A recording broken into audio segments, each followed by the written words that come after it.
नमस्कार, स्वागत है आपका राजनीति 24 न्यूज में। आइए डालते हैं इस वक्त की बड़ी खबरों पर नजर।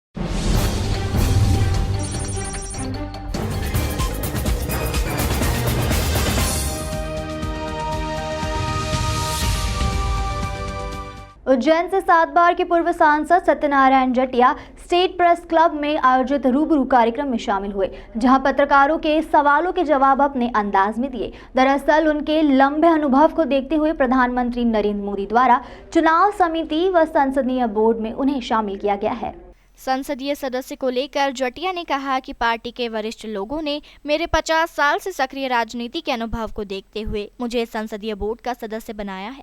जिस तरह से खेल में खिलाड़ी की पोजीशन समय समय पर बदलती है, वैसे ही राजनीति में हमारी पोजीशन भी बदल दी जाती है। 75 वर्ष का नियम बीजेपी में कभी था ही नहीं, उसे तो बेवजह चर्चा का विषय बना दिया गया। जिस तरह दिवाली की सफाई में अनमोल वस्तुओं को अलग सहेज कर रख दिया जाता है ताकि वक्त पड़ने पर उनका उपयोग किया जा सके, उसी तरह पार्टी भी अपने नेताओं का सही समय पर सही जगह इस्तेमाल करती है। ये कहना है वरिष्ठ नेता और बीजेपी संसदीय बोर्ड व केंद्रीय चुनाव समिति के सदस्य सत्यनारायण जटिया का। वे स्टेट प्रेस क्लब के मंच पर पत्रकारों से चर्चा कर रहे थे।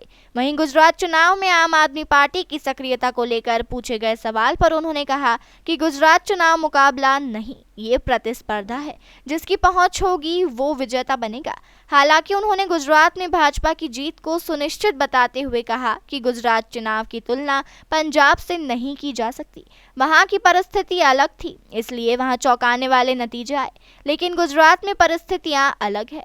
वहीं ज्योतिरादित्य सिंधिया को लेकर पूछे गए सवाल पर पूर्व सांसद ने कहा कि उनकी अपनी प्रतिभा दिखाने का समय कब आया है। उन्होंने कहा कि जैसे गंगा जमुना का पानी शुरुआत में मिलता है तो थोड़ा अलग दिखता है, लेकिन वाराणसी में जाकर गंगा बन जाती है। उसी तरह सिंधिया भी आगे चलकर पार्टी के विस्तार का काम करेंगे। भारतीय जनता पार्टी के अब तक के कार्यकाल को लेकर सत्यनारायण जटिया ने कहा कि ठाकरे जी के कार्यकाल में उनके अनुरूप कार्यकर्ता थे, सुविधाएं ज्यादा नहीं थी। तो वहीं अटल बिहारी वाजपेयी के कार्यकाल को लेकर उन्होंने ब्रह्म कमल के समान बताया। साथ ही प्रधानमंत्री नरेंद्र मोदी के कार्यकाल को डिजिटल कार्यकाल बताया, जो प्रगति का कार्यकाल रहा। उन्होंने कहा कि नरेंद्र मोदी का कार्यकाल स्थायी है। राहुल गांधी की यात्रा को लेकर उन्होंने कहा कि अपनी पार्टी के विकास के लिए यदि कांग्रेस कुछ काम करती है तो सही है, लेकिन राहुल गांधी की भारत जोड़ो यात्रा से किसी को फर्क नहीं पड़ेगा, खासकर भाजपा को खतरा किसी से नहीं। वहीं महाकाल लोक के लोकार्पण को लेकर उन्होंने कहा कि उज्जैन महाकाल मंदिर 100 साल पहले अलग था, उस समय की व्यवस्थाएं अलग थी, लेकिन परिवर्तन तो लगा रहता है। प्रधानमंत्री नरेंद्र मोदी ने उज्जैन में महाकाल मंदिर में भक्तों के लिए सुविधा का विस्तार किया है। ऐसा कुछ नहीं है भाई, कोई मेंबर चाहिए और क्योंकि वो पार्टी के सोचने का अपना दायरा है।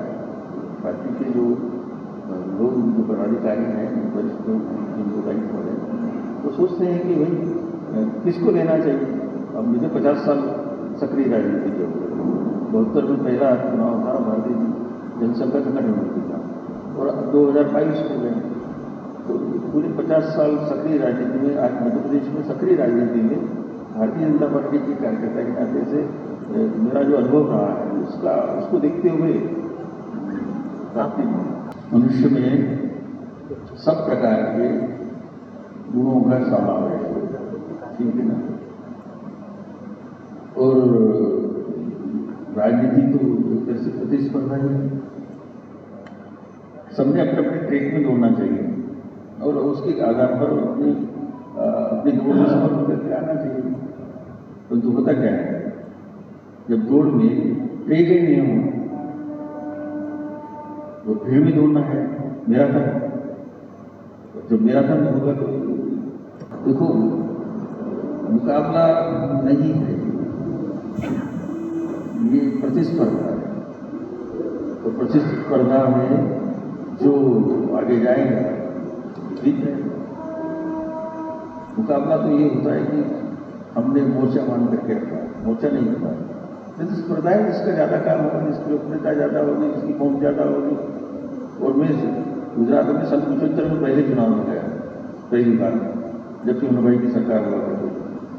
तब से लेकर के गुजरात के चुनाव के बारे में मेरी जानकारी है वो निरंतरता में तो चाहे जामनगर हो, चाहे राजकोट हो, चाहे सुरेंद्रनगर हो, चाहे जूनागढ़ हो, तो ये चाहे पूरा सौराष्ट्र हो, तो ऐसा है कि इसलिए ये जो आप लोग कह रहे हैं ना, गुजरात में एक जो प्रवाह चला है और गुजरात में जो विजय का अभियान चला है वो रुकेगा नहीं।